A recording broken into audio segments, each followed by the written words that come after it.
Hey guys, what's going on? Darren here, and welcome back to the F1 22 My Team Career Mode. And this time, we're at Suzuka for the Japanese Grand Prix. If you haven't checked out last round, go back, go check it out. The Italian Grand Prix was an incredible race. We won the Italian Grand Prix. It was our third win of the season, and it puts us now safely up to P5 in the Drivers' Championship. And we have an outside shot, I think, now at winning the Drivers' Championship. Okay, I need your attention.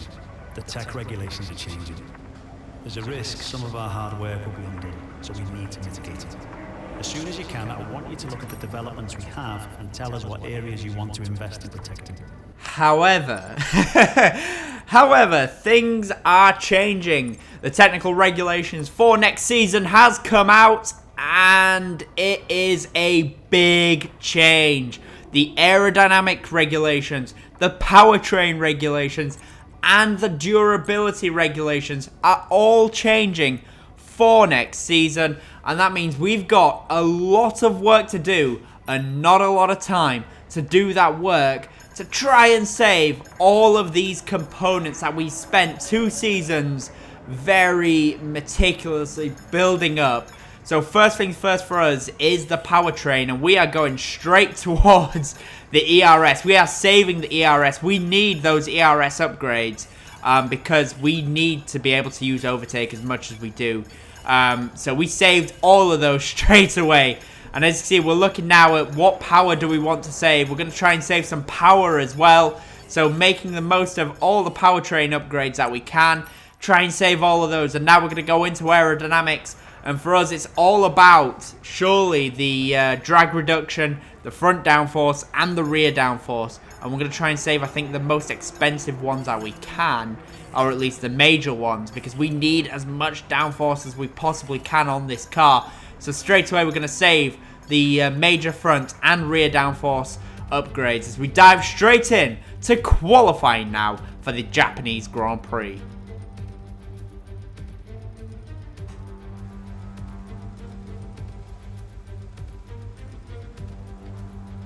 So here we are at Suzuka at a beautiful circuit. I love Suzuka. It's an old school circuit, a circuit that requires bravery. It's one that rewards, struggling to speak there, it's one that rewards bravery as well, because it is a circuit that requires a lot of commitment. Even with these modern day cars, massive commitment is still required to be fast at Suzuka. And as we go into the Casio Triangle Chicane, for our first lap in qualifying 1, what time are we going to be able to set? We set a 1:30.9, and that is enough to just about see us through to qualifying 2. That was the only lap we did in Q1, but we jump now straight into Q2, and we go straight to the end of Q2 as well, because we did 1 lap early on. It was an alright lap. But now we're going to set what will be our fastest lap in qualifying 2. We did a 1:31.0 last time around. And this time, as we go around 1:30 out, we're going to be looking to improve on that. Surely to try and find a way into Q3. We go make up 3/10 in the final chicane alone. And that's going to be enough to see us through to Q2. Surely with a 1:30.7. It is, but it's only just into Q3. Is 10th place at the end of Q3, at the end of Q2, as we go into Q3 now, and this is going to be our one and only lap. We're only going to do 1 lap in Q3, and we're going to do it right at the end of the session with the best track conditions. And through we go now, through the S's. I love this section. This is one of the sections that I was talking about that requires real commitment through these S's. It's not quite flat out. It's not quite, you haven't quite got the grip that you need. But you've got enough to push, and you have to try and push, but don't push too much. And through these 2 Degnas as well, this is another part that requires a lot of commitment. Very easy to make a mistake and end up in the gravel trap, and then into the wall, and now into the Kobayashi hairpin, the hairpin that Kamui Kobayashi made really famous in the 2010 Japanese Grand Prix, where he was making overtakes left, right, and center in that one hairpin.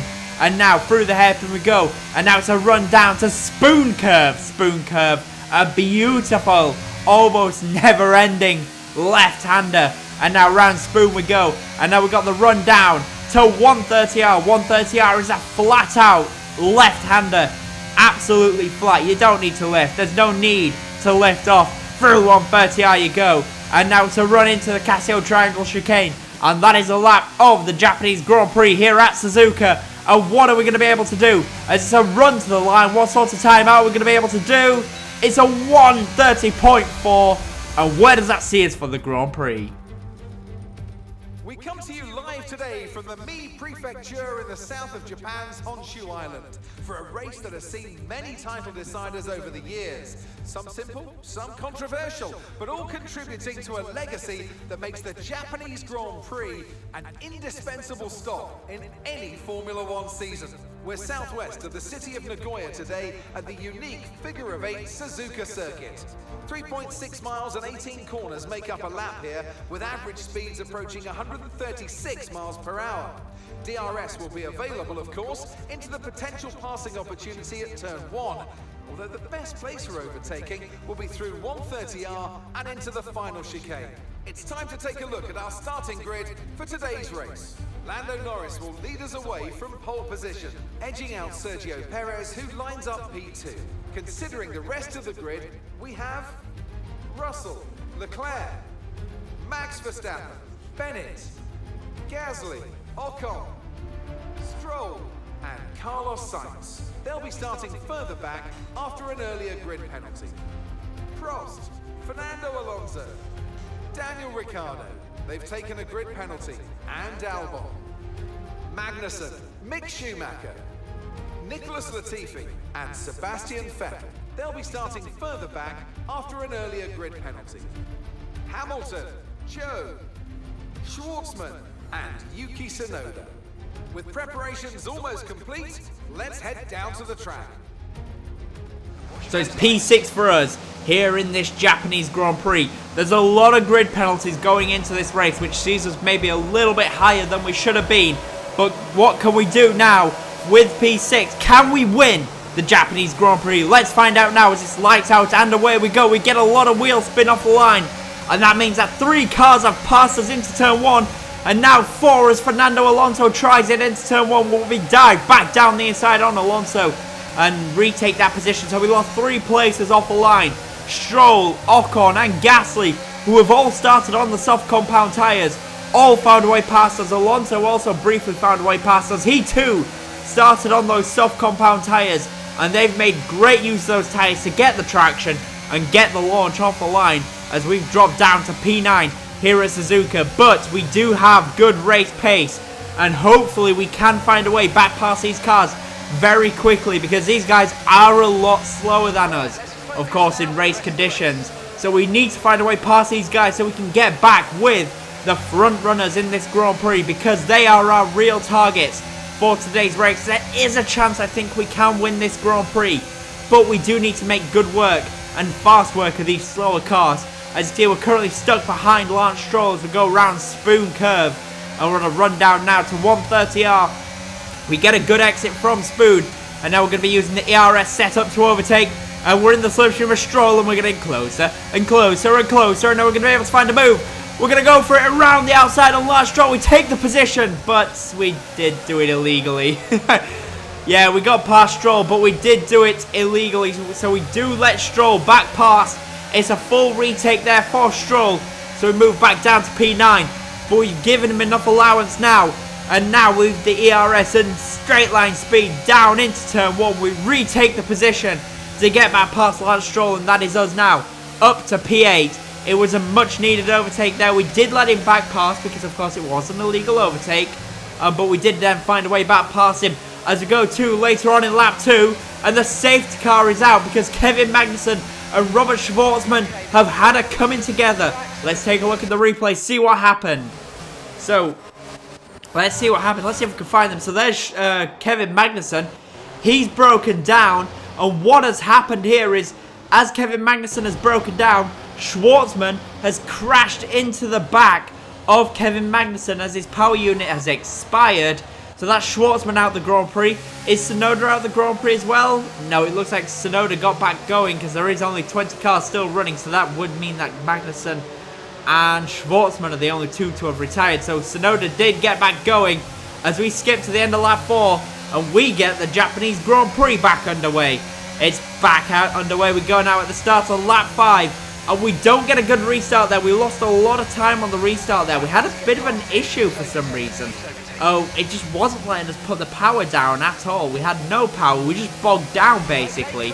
And because of that, we lost about a second to Esteban Ocon, which was terrible for us. We're going towards the end of lap 5 now. Through 130R we go.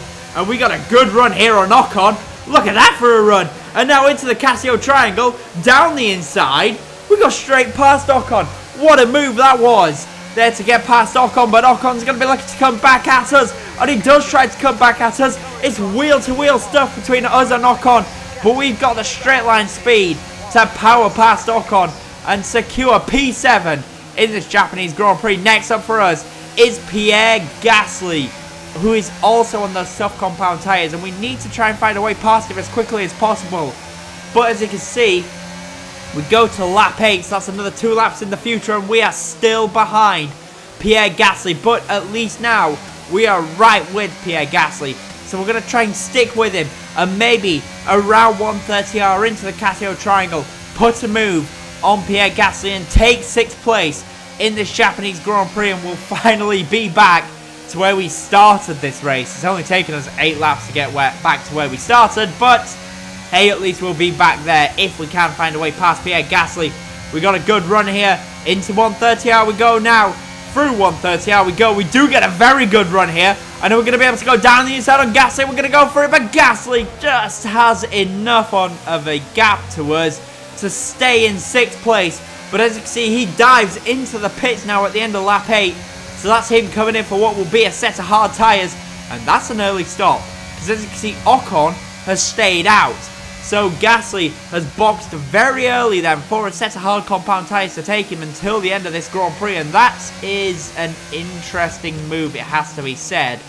As we go now to lap number 12, Ocon, of course, has come into the pits. And as you can see, into the pits now comes Charles Leclerc. So that's going to see us up to P5 here at Suzuka. He's boxed now for a set of hard tyres to take him until the end of the Grand Prix. And at the end of the next lap, into the pits comes George Russell and Max Verstappen, and that sees us now up to P3 here at Suzuka. And now we go 1 lap later, end of lap 14, into the pits comes Lando Norris and Sergio Perez for their set of hard tyres to take them until the end of the Grand Prix. And as you can see, we stayed out an extra couple of laps, and we're going to go, of course, from the medium tyres to the soft tyres to take us to the end of the Grand Prix.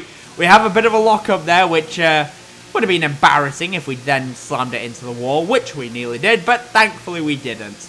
So guys, I just want to say, if you are enjoying this video, please do smash the like button, and of course, if you haven't already, of course, subscribe to the channel for more F1 content. As I say before, we've got a lot of F1 content to bring your way, and yeah, we've got a good run into the end of this season as well. We've got 3 races left to go after this. We've got COTA, Mexico, and we're ending the season 2 in Brazil.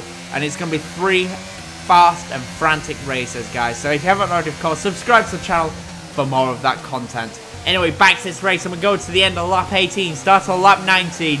And you can see here, we have caught up to Charles Leclerc.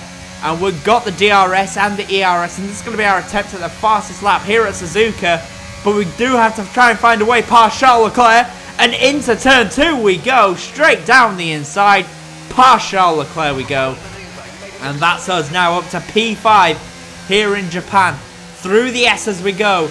And this is going to be, like I said, attempt at a fastest lap for us here at Suzuka. I don't really remember what our fastest lap was last season at Suzuka. But I believe from memory the race only lasted a few laps anyway before we retired with mechanical failure. So hopefully we should be able to go faster than we did last season, given we did retire from last season's Grand Prix. Anyway, now round the hairpin we go, and you can see we've already built up a 0.6 of a second gap to Charles Leclerc, make that 0.8 on the exit, because we've got such good traction on these soft compound tyres that we are able to just pull away from Charles Leclerc. It's now 1 second between us and Leclerc already. We've got a huge tyre advantage, of course, not just in grip but also in life, because Charles Leclerc did box early to get off those mediums and onto those hard compound tyres. So he's actually got more worn out tyres than anyone around him who started on the medium compound tyres. So Leclerc could be struggling in those last couple of laps of this Grand Prix. But us, however, we do not need to worry about the tyres. Lando Norris sets a 132.6. We're about to obliterate that with a 131.7. And that's a new fastest lap of the race for us. As we go towards the end of lap 24. And look at this, we finally closed up to the back of George Russell. I don't think we're going to be able to do too much beyond George Russell here today. It looks like the tyre wear has been just a little bit too high for us, unfortunately. But if we can get George Russell, that will be a very positive bonus for us. Because George Russell is, as I've said before, our rival in this Season 2 of My Team Career Mode. So we do want to try and find a way past him as quickly as possible. And he locks up, he's locked up, he's giving it to us. George Russell there. I was just about to say, George Russell is too far ahead of us. We can't do it into the chicane. But then Russell, in sympathy, locks up and gives us a position. And that is us now, up to P4. And in the end, Russell actually lost out to Charles Leclerc as well. And as we go towards the end of lap 27, look at this. Our tyres are 71% worn on the front tyres. We have got very little front grip left. And that has allowed Charles Leclerc to close a gap up to us. But it doesn't look like it's going to be able to close the gap enough. And it's going to be P4 for us here at Suzuka as Max Verstappen steals the fastest lap on the last lap with a 131.7 flats. But it's P4 for us here at Suzuka. Another good result in the championship. Okay, pick up rubber. A brilliant win on the beloved Figure of 8 circuit.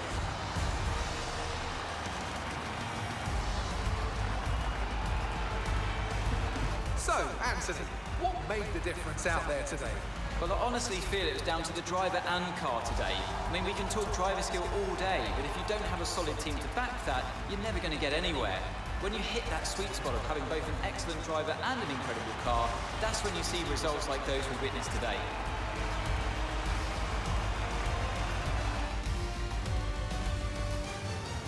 The drivers are en route to the podium as we speak. What a fantastic win for the Red Bull team. They performed exceptionally today, keeping us firmly on the edge of our seats throughout the entirety of the race.